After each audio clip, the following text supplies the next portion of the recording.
You'd think less than 2 years after the very public failure of the COVID vaccines that more people in this country would be skeptical of brand new pharma products.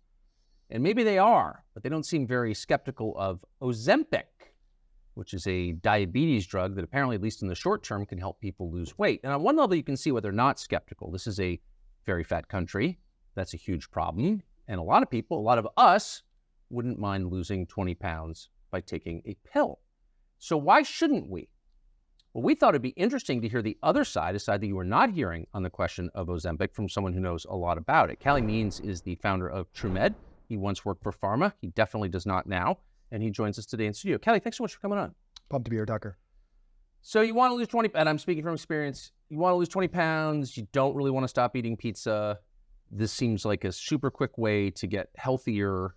Why wouldn't you take Ozempic? Why shouldn't I take Ozempic? There's three big reasons Ozempic is very problematic, and I think really the Rosetta Stone to understanding what's gone wrong in healthcare and frankly pharma industry corruption.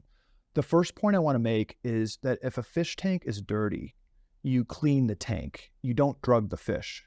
And in America right now... So they won't notice. In America right now, we've got a very dirty tank. 50% of teens and 80% of adults are overweight. And this has happened in just a generation. We didn't become systematically lazier in the past generation as Americans and frankly suicidal. Something has happened. And the core mistake of Ozempic is that obesity is not an Ozempic deficiency. Obesity is not the root cause of the problem. Obesity is one branch of the tree of underlying metabolic dysfunction that's ravaging our country. As we talked about, with over 50% of Americans having prediabetes now, 33% of young adults. Most Americans have prediabetes? Oh, it's by some measures is up to 60% of the whole country? Of adults and 33% of young adults and teens. And you have a diabetes doctor, just a generation ago, wouldn't see one child in their entire careers with diabetes. Now, diabetes, which again is cellular dysfunction, is cellular disruption, totally caused by environmental factors and what we're eating. That's close to becoming, right, upwards of 50% of kids. It's 33% and growing radically. Teens, 25% have fatty liver disease, which is something you only used to see in elderly alcoholics. So there's a metabolic health crisis that's caused by decisions, right? The USDA, which is completely corrupt, the guidelines that set nutrition standards, 95% of the guideline committees paid for by food companies, they say that a 2-year-old, that 10% of their diet can be added sugar. We have more money from agriculture subsidies in America today go to cigarettes, go to tobacco than vegetables. 90% of subsidies go to highly processed food. We've propped this industry up.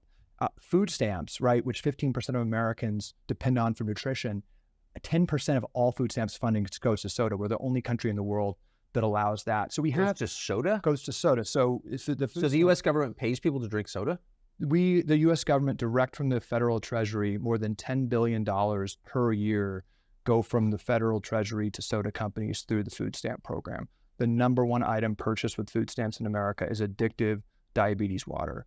We prop that up with food stamps. As we talked about last time, I actually used to work and consult with Coke, and we paid the NAACP and other groups to say it was racist to take that away.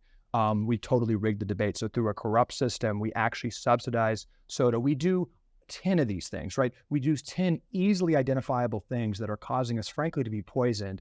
And instead of talking about the root cause, we're saying that a weekly injection that you have to take for your entire life that costs $20,000 per patient when 80% of American adults are overweight or obese, we're saying that is the answer for obesity. We have a dirty tank, and pharma has basically changed our consensus reality to say, when all these things are happening all at once due to environmental factors, our savior, you do the math on $20,000 per patient, 80% of American adults, we're talking, and this is clear on Wall Street, food stocks are going down, pharma stocks are going up because they're doing cartwheels on Wall Street. This is on track because of government funding, because we stand to put trillions of government funding into this drug to be the most successful drug in American history. So wow, there's a lot there. But let me just get back to the individual decision to take or not to take this drug. So you're overweight, you have pre-diabetes, and your doctor says, what you would say, which is that's a very serious thing to have. Just because it's common doesn't mean it's not bad. It is bad. and this drug can cure it. Why wouldn't you do that? It segues really well into the second issue why Ozempic is so problematic. So on a societal level, I think anyone that agrees, if you're just looking at this issue, putting everybody and pumping everyone with Ozempic for their lives isn't the first thing you do to solve obesity. But even if it was perfect, even if it was perfect, but the problem is when you get to the individual level, this drug medically is a absolute disaster. Medically, it's a disaster. So all you need to know is that Novo Nordisk, the company that makes this drug, recently passed LVMH to become the most valuable company in Europe. So this company, most valuable company in Europe, they don't allow this drug for obesity in Europe. Almost all of Novo Nordisk's revenue is coming from taking advantage of Americans. This is not the first line of defense for obesity in any European country. It's not approved by the government regulators. They are saying on their stock calls that all of their growth is coming from the U.S. They're taking advantage of a broken U.S. system in the United States. And when you dive into it, even people in the United States who are getting government funding, insurance funding for this drug don't have to pay for it. 30% of them go off the drug within 3 months. So even though they're fully being paid for it and we're being told this is a lifetime drug, there's lawsuits coming, just reported in the past couple of days, on gastrointestinal issues and stomach paralysis. The drug itself essentially is stomach paralysis. What is stomach paralysis? The drug, what it does is essentially it sterilizes its stomach, paralyzes your stomach to make you not be able to process food correctly. And there's studies now saying that stomach paralysis, the really messing with your ability to digest food, actually stays after you go off the drug. So there's lawsuits now with people with severe gastrointestinal issues after coming off the drugs that's being pronounced, and that's coming out in lawsuits. Additionally, because of that, you're consistently seeing patients who go off the drugs gain the weight back. So that's almost, I think, universally accepted even by Novo Nordisk. When you go off the drug, you gain the weight back. But again, we're seeing most people that take the drug within the first year come off it because the gastrointestinal issues, the stomach issues are so pronounced. Additionally, the EU, again, where this company is based, just launched a probe into suicidal ideation caused by Ozempic. You can't even make this up. But the EU is doing a massive probe because there's so many reports of increased depression and increased suicide. Now, I was debating a Harvard doctor about 6 months ago, and I brought this up because it's kind of obvious. Your serotonin, what produces your contentment and happiness, 95% is made in the gut. And again, Ozempic essentially is gut dysfunction. So when you mess with the serotonin and mess with the gut, a lot of unexpected things happening. And very understandably, and really what's to be expected, is we're actually seeing reports of a mass increase in mental health disorders and even suicidal ideation from Ozempic. Kind of you just back up and ask, this miracle drug is too good to be true. It's really coming through. Wait, so you're saying there could be a downside? It's not perfect? 30% of people. But I want to say this, and I'm a libertarian. I think people should be able to take Ozempic. I think most drugs should be legal, frankly. The problem is where the rubber really hits the road is there is an all-out assault to convince us that this is the appropriate drug. Again, this is the target market. This is why the stocks are popping and why Wall Street's going crazy. It's the biggest TAM, the biggest target market for any drug in American history. It's 80% of American adults. But it's being fast-tracked. You wouldn't believe this, but the American Academy of Pediatrics recently said that they recommend this as a first line of defense for teens. And the study basing that decision for the American Academy of Pediatrics to say that every obese or overweight teen, which is 50%, should take this drug, was a 68-week study. We had a 68-week study for a lifetime recommendation to 50% of teens in America to receive these injections. So I guess nothing would surprise me coming from the American Academy of Pediatrics, which seems really like a vector for badness, given their performance during COVID. However, you just still have to wonder, how did that happen? That seems reckless. Like, how could a body like that, which has some residual moral authorities because of its name, how could they do that? You are transitioning like perfectly into the third point, which is that the reason Ozempic, I think, is such a important story in America today is because it's really, again, it's the Rosetta Stone of understanding corruption. Our institutions, particularly the healthcare industry, has completely let us down. And you just step back and think about it. Pharma is the largest spender on TV news ads. It's the largest spender. Novo Nordisk specifically is the largest spender on foundational obesity research. It's the largest spender on medical groups like the AAP. It's one of the largest funders of actual civil rights groups. So you actually can't even believe this, but Novo Nordisk is paying the NAACP to say that not supporting Ozempic is a civil rights issue. So you're racist if you're against giving kids a diabetes drug? It's on the NAACP website, and the NAACP is a registered lobbyist for Ozempic, saying that you are a racist because there's disproportionate issues with obesity in certain communities, that you're a racist for not supporting government funding for Ozempic. Of course. And the NAACP takes money from the drug maker? They're a registered lobbyist for the drug maker. How can the NAACP be a registered lobbyist for anybody? They have a lobbying organization. They have to declare who their lobbying clients are. And as reported in NPR very recently, they are registered as a lobbyist for Novo Nordisk. And on their website, they're saying it is an example of systemic racism to not support federal funding for Ozempic. So this is what I saw working for pharma. You just have to ask who people trust. People trust the medical groups. They trust civil rights groups. They trust the media. You have a situation where, additionally, Novo Nordisk, and this is reported, has given $30 million in direct bribes to obesity doctors. You would be hard-pressed to find a doctor who treats obesity in this country who has not received some kind of donation, not research grants, but direct consulting grants from Novo Nordisk. Like just sending him cash? Exactly. So how can doctors take cash from drug makers? Oh, this is what's done. The drug makers spend hundreds of millions of dollars a year in direct cash payments to doctors. But you can't get the drug except with a script written by the doctor. Yeah, a prescription. Who take direct consulting fees from. How can that be legal? This is what you watch things about the opioid crisis and how the opioid completes the same playbook. I actually, when I was working for pharma, the opioid crisis was in full effect, and there was a panel in 2012. And the panel was full of outside experts recommending guidance on opioids. The head of that panel was a man named Dr. Philip Pizzo, who was the dean of Stanford Med School at the time. He was a pain specialist.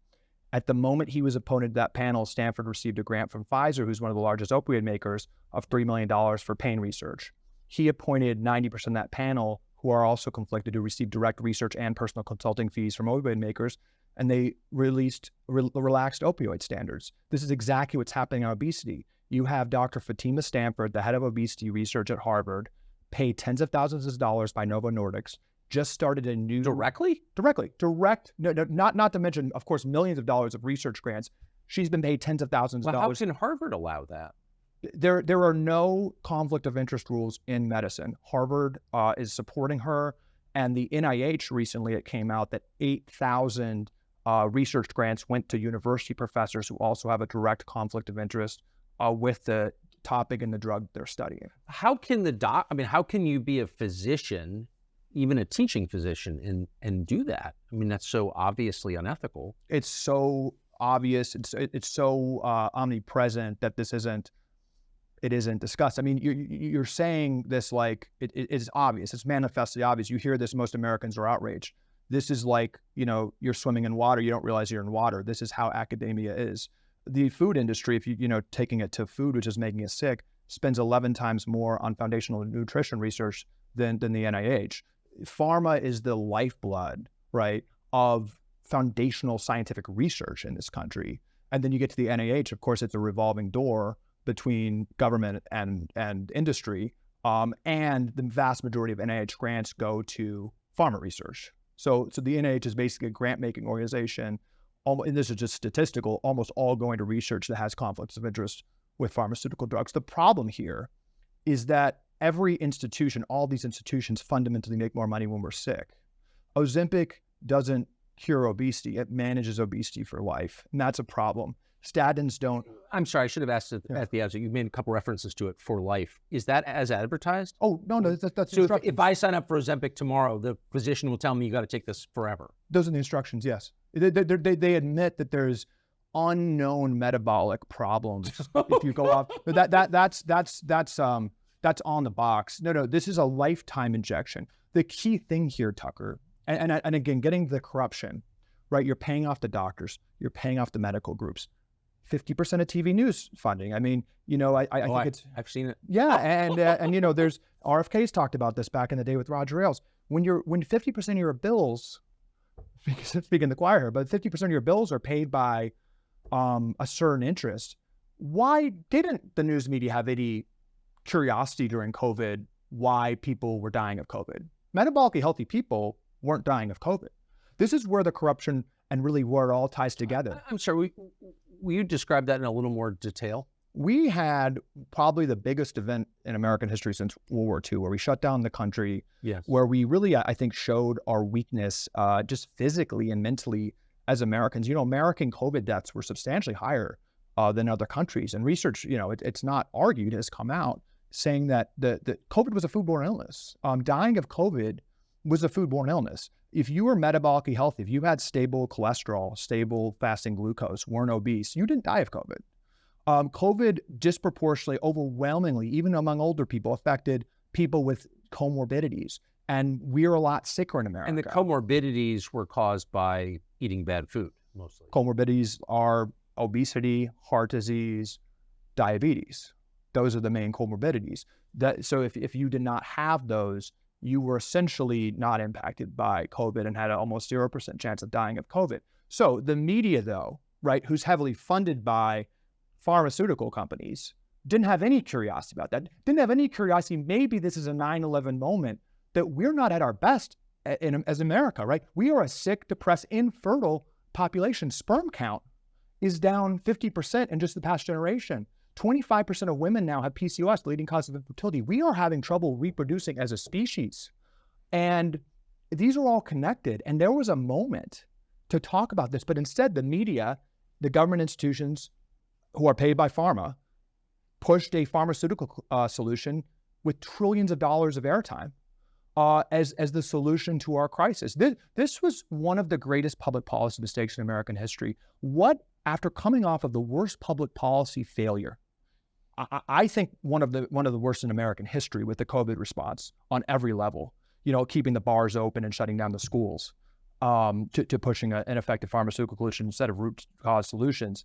We're being asked to trust pharma when 80% of the American people, their bodies are like rebelling against them with obesity, which are clearly a sign of underlying issues, where Ozempic and daily, weekly shots is not the root cause. This just on its face doesn't make sense. And then you trace the corruptions. Again, Ozempic is paying off everyone. They're one of the 5 largest funders, the company itself, one of the 5 largest funders of news ads, one of the top research funders of obesity research, largest funders to university on the obesity topic. And the thing I'd, kind of ram home here, Tucker, is you just have to look where the money is. So if you actually look at the analyst reports that are propping up these stocks, they're assuming an increase in obesity. So you talk about all the, like the Novo Nordisk's largest company in Europe, they literally, where the money hits the road, where people are investing millions of dollars, they're assuming increased rates of obesity over the next 10 years in America. I was talking to a doctor at Harvard. They're underwriting a loan for a new obesity center where they can treat an issue of Ozempic. Those loans have projections for growth of obesity. They're not projecting that increased Ozempic is going to decrease obesity. The loans that are underpinning these medical centers, if you go to any city in the country, the biggest, most beautiful building is some kind of new pediatric, obesity center or cardiology center. The loans assume increased rates of conditions. So fundamentally, we have the largest industry in the country, healthcare, not asking. Imagine a leader saying, how do we reverse obesity? How do we cure obesity? They're not asking that. They're saying, how can we actually say obesity is not your fault? Oprah, who's involved with Weight Watchers, just apologized for preaching personal accountability over the past decades. She said, it's not personal accountability. We're supporting Ozempic. Obesity is becoming something. Do you think Oprah got paid? She's highly involved with Weight Watchers. Yeah, Weight Watchers has shifted from a personal accountability organization that it's been preaching for decades and is now a prescriber of Ozempic. They've totally changed because Ozempic is a better business model because you never go off of it. This is insane. So maybe one of the reasons this is accepted people don't see it as totally crazy as I do. I don't take Advil, so all of this seems crazy to me. But the average, say, 65-year-old person in this country is on how many drugs? About 7. 7. Yeah. And not just intermittently, but like over years. Chronic. 90 plus percent of funding for medicine dollars is around chronic lifetime. So it's more recurring revenue. So describe what that looks like the scale of it. Yeah, I think again, we're so desensitized to this, we don't understand how crazy it is, how much of a failure it's been. Well, I'll give you an example of my mom. So my mom was 71 and went, for a checkup and was told by the doctor she was healthy. And she was actually at the time on 7 lifetime medications. So she was on, maybe a decade before, had high cholesterol, was prescribed a statin. And the message from the doctor was, no problem. Most, the majority almost of people your age are on a statin. No problem. That's a rite of passage. Then she had high fasting glucose. Again, that's basically prediabetes, which majority of people have. Metformin, one of the most prescribed drugs in the country, high blood pressure. So she has these comorbidities that are almost seen as like rites of passage. It's a rite of passage for a man over 40 to be on a statin. The majority are. So these were all kind of normal things. So as we've treated everything in silos, that's a lie. Heart disease, diabetes, in many ways depression, Alzheimer's, they're branches of the same tree. We've actually lied, saying those are different conditions, seeing 4 different doctors for 4 different treatments that don't even talk to each other.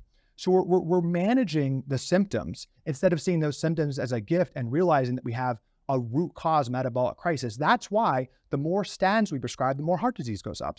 The more metformin we prescribe, the more diabetes goes up. The more SSRIs we prescribe, which are now 25% of women. The higher the suicide rate goes. We're seeing skyrocket. So we're siloing everything. And literally... So there's so many questions. Yeah. So 25% of women are on SSRIs? We have a societal dynamic where 25% of women in the United States are on a medication. And I'm not just flatly anti-drug, but this is a societal dynamic, Tucker. We have 25% of women taking something that fundamentally numbs you out from reality.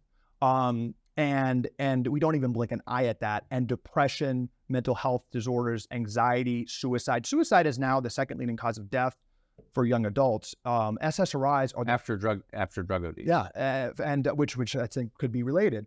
And SSRIs, you talk to any high schooler now and looking in it, it's the first line of defense. I mean, it is prescribed like candy when to children. Oh, yes. SSRIs. SSRI prescription rates are skyrocketing among teens. You talk to any high school counselor, anyone at any high school, this is the first line of defense when I would never talk to a high school counselor under any circumstances. Yeah, well, that's very smart. They're skyrocketing among kids, and there's actually a black box warning on SSRI's label actually saying that it increases suicidal ideation among children, and they're widely prescribed to children, not to mention the fact that 20% of high school seniors are on essentially methamphetamines, Adderall, which if you read the book Blitzed, actually traces the history. Adderall was developed by Nazi Germany as a tool for Nazi soldiers to be more aggressive, and now is prescribed widely along with SSRIs to kids. One thing, I'm trying to keep track of everything you're saying, all of which is checkable, I assume, on the internet. Statin drugs are prescribed to the majority of American men over 40? The last rate, I think 2019, the last study I said was 45%, and I think there's reports that now post-COVID it's close to 50%. So what's the downside of statin drugs? Oh, there's wild research coming out. I mean, the highest level, just even if the drugs don't have no side effects, heart disease isn't a statin deficiency. What statins, to me, at the most important level, represent that we have a moral hazard, right? Fundamentally, when you're prescribed that statin, you're told by the doctor that you're doing something. When you're prescribed the Ozempic, the doctor, Fatima Stanford on 60 Minutes, who's paid off doctor from Ozempic, said, throw willpower out the window. This is a brain disease. Food isn't the problem. It's a medical issue. Take Ozempic. Do not worry about what you're eating. This is exactly what Purdue Pharma said about pain. Yeah. So you have these messages. You have the statins. You're doing something. You now can eat what you want to eat. You wouldn't even believe this, but until 2018, and Dr. Robert Lustig, who's a hero of mine, has pointed this out, an endocrinologist at UCSF, the American Diabetes Association said that as long as you take your medications, you do not need to change your diet as a diabetic. So you literally have guidance from the American Heart Association, from the American Diabetes Association, now from the obesity industrial complex, saying that if you take these drugs, you're good. But that's a lie, because there's never been a drug in American history for a chronic condition that has lowered the rate of that chronic condition. What's the cost of all that? Just diabetes? Well, with diabetes, this is the root cause. Again, it's a misnomer to see this as an isolated condition. Almost 100% of people with Alzheimer's have prediabetes or diabetes. Diabetes is one of the... Seriously? Alzheimer's is now called type 3 diabetes. The most highest indicator you can have for dementia or Alzheimer's is some kind of blood sugar dysregulation. If you have normal fasting glucose levels, your chance of having any type of dementia is very, very low. Dementia is highly tied. Again, I don't even like using the word diabetes. Diabetes is cellular dysregulation caused by our environment or food. Again, the majority of people in this country have some form of that happening inside their bodies because of our environment, and this is unprecedented. So diabetes is really the root cause. But if you just take diabetes, this is one of the biggest line items in the U.S. budget. We're spending, if you add up all the line items we're spending on healthcare just to manage diabetes, it's more than the defense budget. We spend, the U.S. government spends more managing diabetes than it does on defense? What is going, if you want to stack rank what would bring down the American Republic, it's not, marginal rates of military spending. It's not, what the marginal tax rate is. Our biggest line item in our budget, the biggest part of our economy is healthcare, and it's also the fastest growing industry. Healthcare is the largest and the fastest growing industry in the United States. The bulk of that spending is coming from government, and as it grows, it produces worse results. It is not slowing down. It's going to be 40% of the budget in about 15 years, and it's only growing. There's nothing stopping this trend. And as that's happening, we're becoming an infertile, depressed, sicker population at an almost exponential rate. We're going to cease to exist as a country because we let that happen. And you look at the budget and you look what's really going to destroy the budget in our country. Defense is a small part of it. It is healthcare costs. It is metabolic dysfunction. And is diabetes the biggest? Diabetes and prediabetes is the root of almost everything. You have very few people with heart disease, with many forms of cancer, with dementia, with all these. This is the lie that's being told. When my sister graduated Stanford Medical School, she had to choose between 42 specialties. She was a head and neck surgeon, and then the fellowship was going to be even a smaller part of the body, 1 millimeter of the. That's what doctors devote their lives to, like literally a millimeter. That's a lie. That's a lie. When she was cutting out sinus inflammation, right? She looked at a patient's report. They had 60 pages. They had prediabetes, they had depression, they had heart issues. She didn't speak to those doctors.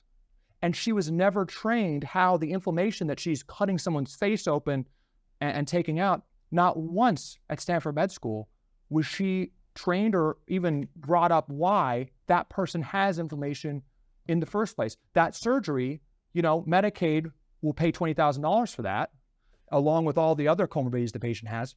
We're training doctors, right? Medical schools, pharma companies, hospitals, doctors, nurses, insurance companies. They make money when people are sicker for longer periods of time. The way to do that is to silo conditions. That's why Ozempic is so important, because obesity is not a siloed condition. Obesity is a visible example that we are losing our way as Americans, and treating that in a silo is just medically not going to work, and it's happening because of corruption.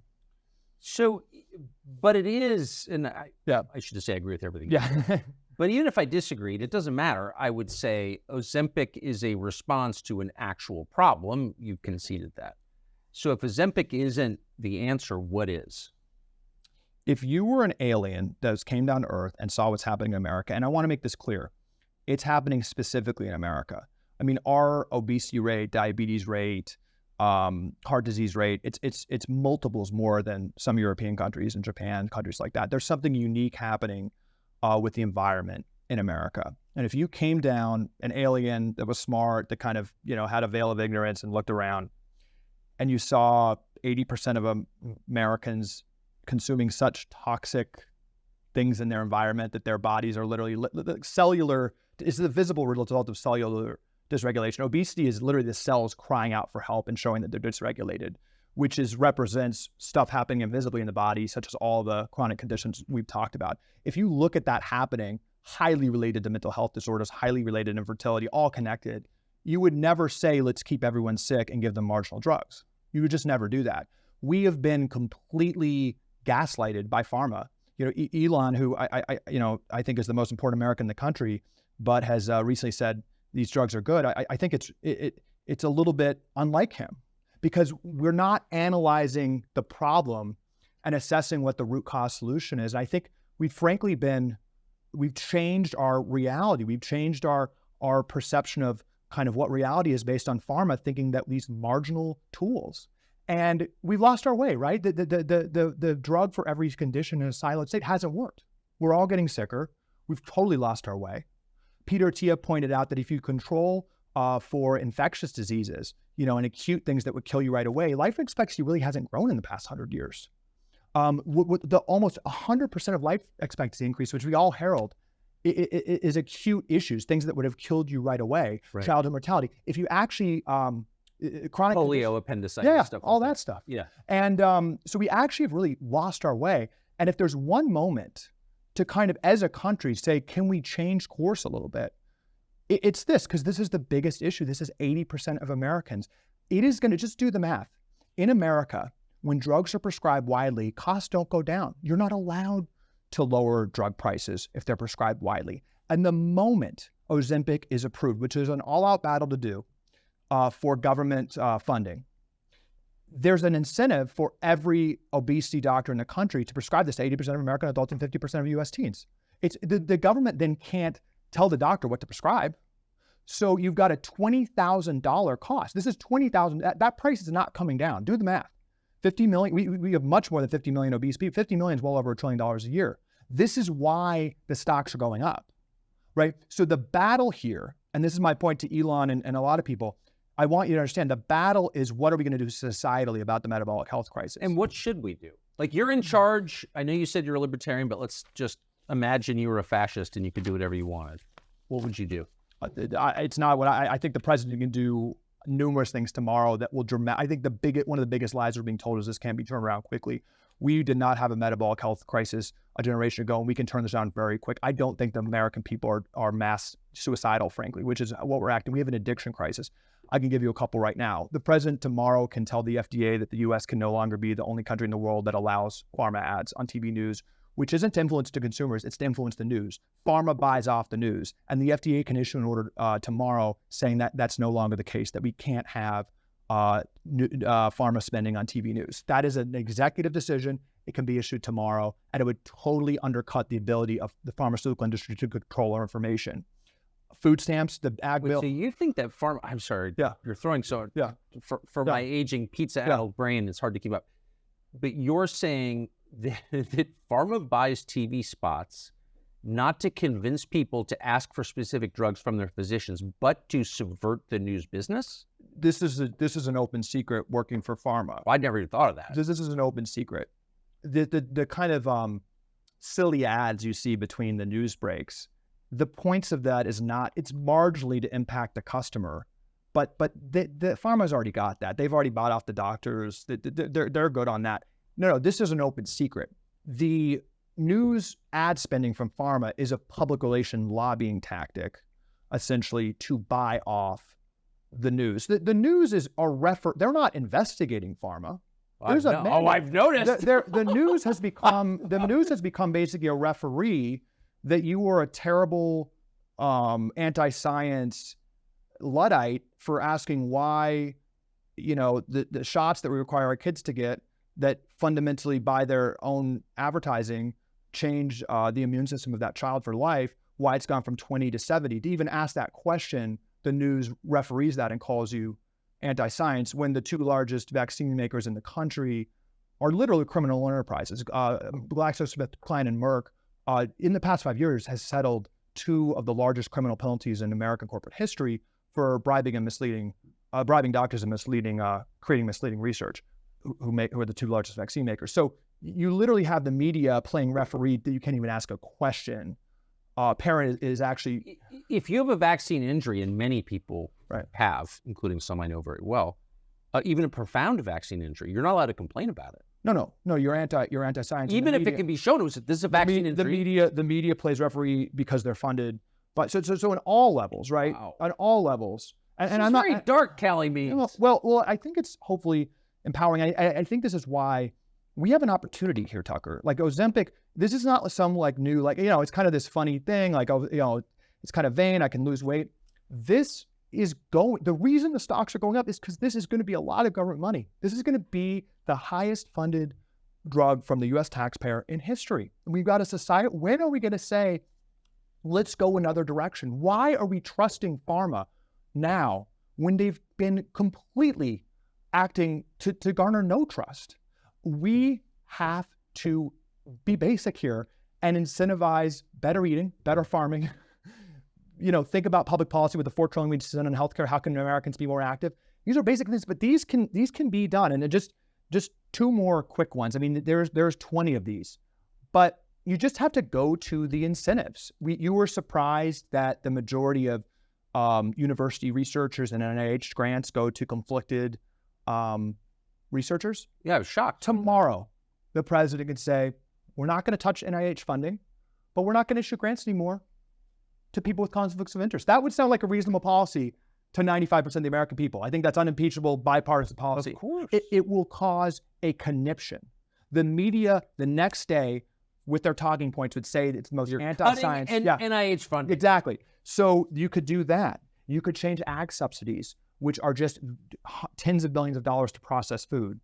You could put restrictions on university conflicts of interest, which are essentially R&D labs for pharma.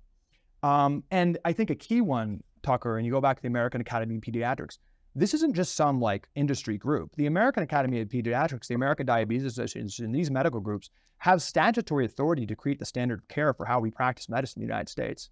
They are funded majority by pharma. So the groups that are literally have statutory power to create the standard of care for diabetes, you just step back. Why aren't doctors in giving their patients prescriptions for food interventions if they have prediabetes?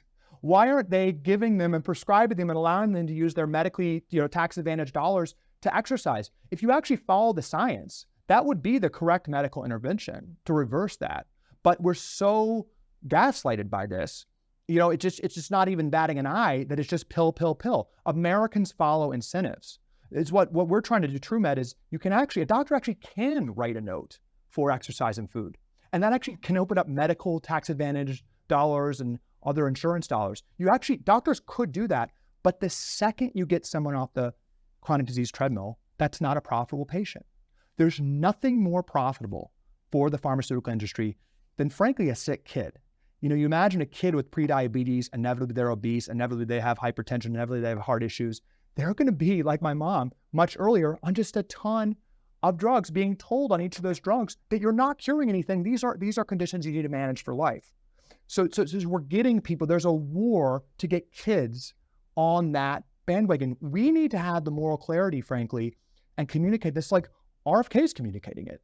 There's something really resonating, and at the core of his message is that we've really lost our way. This is a big issue. This is corruption. It's corruption at the end of the day, which is destroying and profiting off, destroying our kids, profiting on us being sicker and addicted and depressed, quite frankly.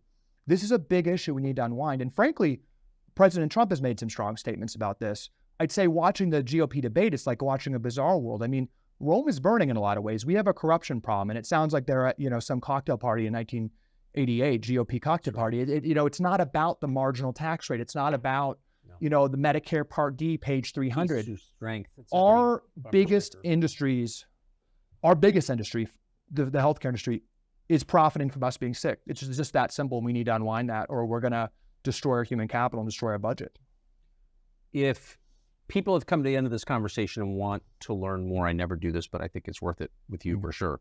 How can they learn more about your views on this? How can they learn more about these issues? What would you recommend? Well, as we talked about, this is my life's passion with my sister, who was a doctor who left the system. And I'll announce it right now. I've helped her write a book that's just put on Amazon today. called Good Energy, Unwinding and Unpacking These Issues using her experience in medicine. We put our heart and soul into that book to really unwind these issues, which we think are the most important issues in the country. And then my company is TrueMed.com, and we help write food prescriptions. I mean, you know, it's our company, but I want to say that I think it's the most important issue in the world. What we need to do is doctors need to follow the science. Doctors need to, when somebody has a metabolic condition, explain to them and incentivize them to practice better eating, to exercise. People listen to doctors. When we were told the food pyramid to eat carbs, we ate carbs. When we were told to take vaccines, we took vaccines. When we were told to stop smoking, smoking rates plummeted. We need every doctor and every medical leader, and frankly, I hope leaders like Elon who care about human capital and our potential, to say we need to unwind this and we need to get back to root causes in America and talk about food, talk about exercise, talk about sleep. You can transform your life. These policies would transform things. You can change your biomarkers in 3 months if you go on a functional medicine type program and really have curiosity about what you're eating, your behavior. What if we had that message from our medical leaders? So we're working on that with TrueMed, and I'm on Twitter, which I have mixed feelings about, but talking about this on my Twitter, Calley Means. Calley Means, thank you for that. Thank you. That was intense. Free speech is bigger than any one person or any one organization. Societies are defined by what they will not permit. What we're watching is the total inversion of virtue.